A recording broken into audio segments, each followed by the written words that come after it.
नमस्कार दोस्तों, मैं डॉक्टर सुरेश परिहार और ओशो माइंड टॉक में आप सभी का स्वागत है। दोस्तों, ओशो माइंड टॉक में हमने ओशो ने, जो कि हमारे देश के एक बहुत ही महान ऐसे व्यक्ति हुए जिसने माइंड का बहुत ही अच्छे से अध्ययन किया था और दुनिया को बड़ी आसान भाषा में समझाया था, बताया था। उनका एक बहुत ही गहन एक सिद्धांत है जिसका नाम है कि जो तुम्हें चाहिए वो तुम्हें मिलकर रहेगा।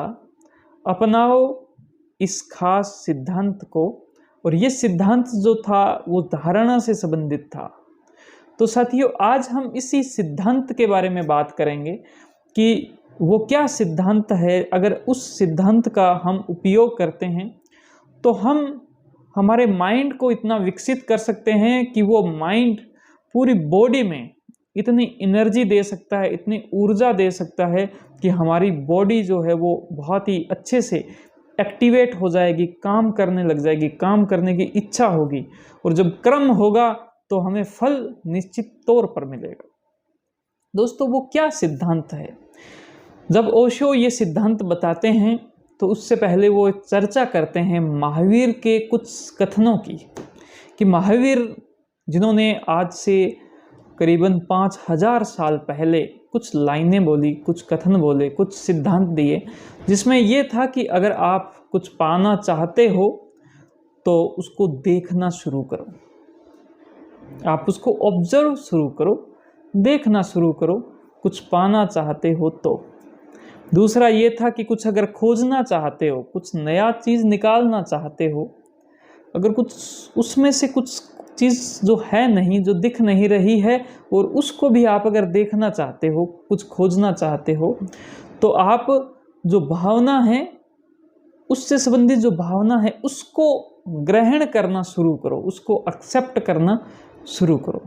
तो ये बड़ी एक खास लाइनें थी और ये लाइनें उन्होंने समझाते हुए इस रूप में समझाई कि जैसे एक अतिथि आता है तो हमें जैसे ही पता चलता है कि अतिथि आ रहा है तो उसी के साथ में हम उनके स्वागत में बहुत कुछ चीज़ों में बदलाव करने लग जाते हैं।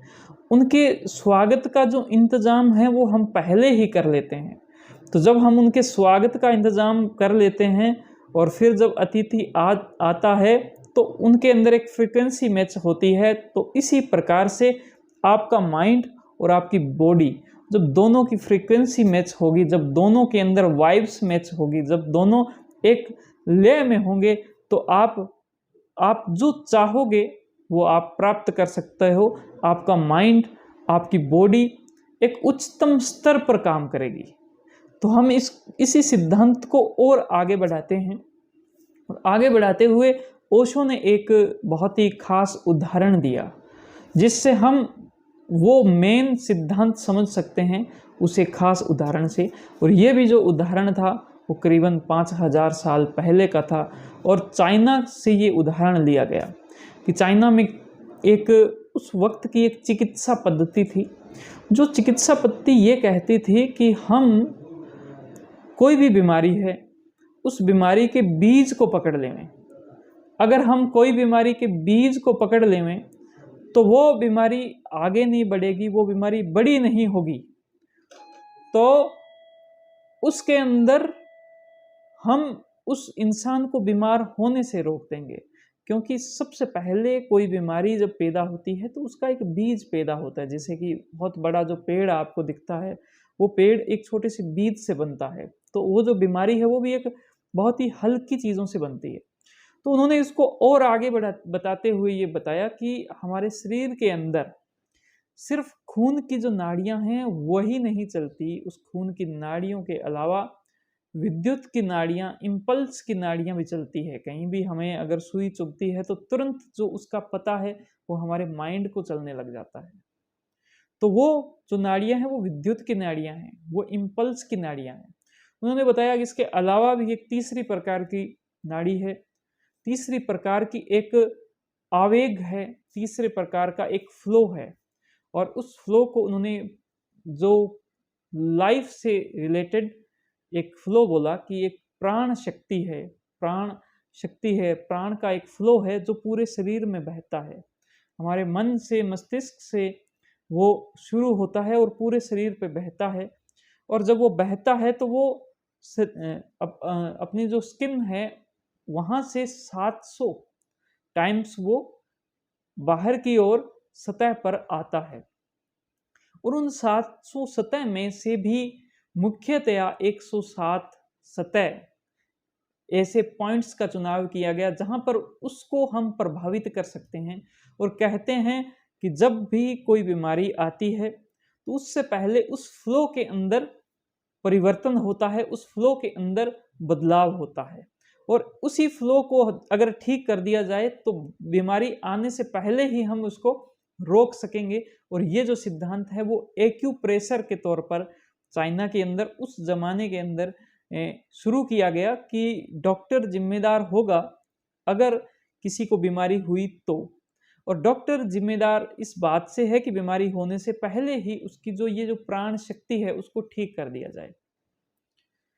दोस्तों, इसी का एक और रूप जो है वो भारत में भी आया और मर्म चिकित्सा के रूप में ये भी देखा गया। और मर्म चिकित्सा के रूप में आज के ज़माने के अंदर भी इसकी प्रैक्टिस की जाती है कि बहुत सारे जो ऐसे पॉइंट्स हैं जो कि हाथों में होते हैं और पूरे शरीर पर 107 प्रकार के पॉइंट्स होते हैं और उनको दबाकर और पूरी जो प्राण शक्ति है उसको मेंटेन किया जाता है। दोस्तों, इस प्राण शक्ति के साथ में ये देखा गया कि इस प्राण शक्ति के अंदर इस फ्लो का जो उद्गम है, जो इसका केंद्र बिंदु है, वो माइंड है, मस्तिष्क है, वो हमारे विचारों से जुड़ा हुआ है। और विचारों में ये देखा गया कि विचारों के अंदर जब बदलाव आता है तो इसमें भी बदलाव आता है।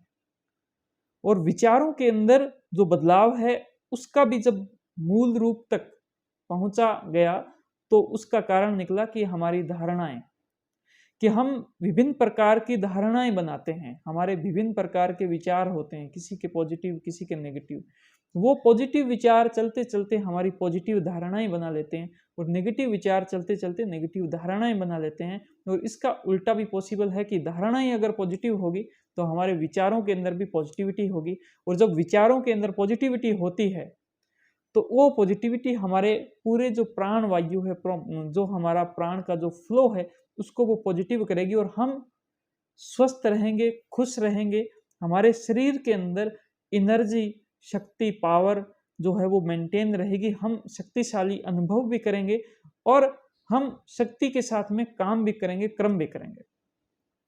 तो साथियों, अगर आप कुछ भी प्राप्त करना चाहते हो, आप जो कुछ भी चाहते हो और वो आपको मिले, तो इसके लिए एक धारणाओं से जुड़ा हुआ ये खास सिद्धांत जो ओशो ने बताया, इसकी आगे की जो डिटेल है वो हम part second, part third, part 4 में लाते रहेंगे। लेकिन ये एक मुख्य पार्ट है जो कि ये कहता है कि हम अगर हमारे विचारों पर काम करेंगे, हम अगर हमारी धारणाओं पर काम करेंगे, हम अगर पॉजिटिविटी के साथ में काम करेंगे तो हमारा मन जो है वो खुश रहेगा। और मन जो केंद्र होता है पूरे शरीर के अंदर, जो फ्लो प्रभावित हो रहा है प्राण शक्ति का, तो वो हमें पूरी प्राण शक्ति देगा। हमारे शरीर के अंदर पूरा फ्लो पूरा आएगा, हमें शक्ति पूरी मिलेगी। तो अगर हमारा किसी भी काम करने का मन है और हमसे वो अगर काम भी होने लग गया है तो उस वक्त हमारा मन और हमारे जो शरीर है वो एक फ्लो में आता है, एक तारतम्य में आता है, एक उनकी जो फ्रीक्वेंसी है वो मैच होती है, उनकी वाइब्स मैच होती है और हमसे मैक्सिमम काम होता है, हमसे मैक्सिमम इनपुट दिया जाएगा। और अगर काम बहुत अच्छे से हुआ तो हमें उसका जो रिजल्ट है, फल है, वो अवश्य मिलेगा। और इस प्रकार से आप जो चाहते हो वो आपको मिलकर रहेगा। आपको इस धारणा से जुड़े हुए इस सिद्धांत का पालन करना है। तो उम्मीद करता हूं कि ओशो टॉक में आज का ये एपिसोड आपके काम आया होगा। आपको ये अच्छा लगा तो इसको आप लाइक कीजिए। इससे जुड़े हुए विभिन्न जो पार्ट आप सभी इसको यहाँ पर मिलेंगे उनको भी जरूर देखना और हमारी इस वीडियो को लाइक करें। आपकी जो भी सुझाव, जो भी बातें हैं उनको आप कमेंट के रूप में हम तक पहुंचाएं। इस वीडियो को ज़्यादा से ज़्यादा शेयर करें और हमारे चैनल को सब्सक्राइब करें। आप सभी का बहुत बहुत धन्यवाद। Thank you. जय हिंद, जय भारत।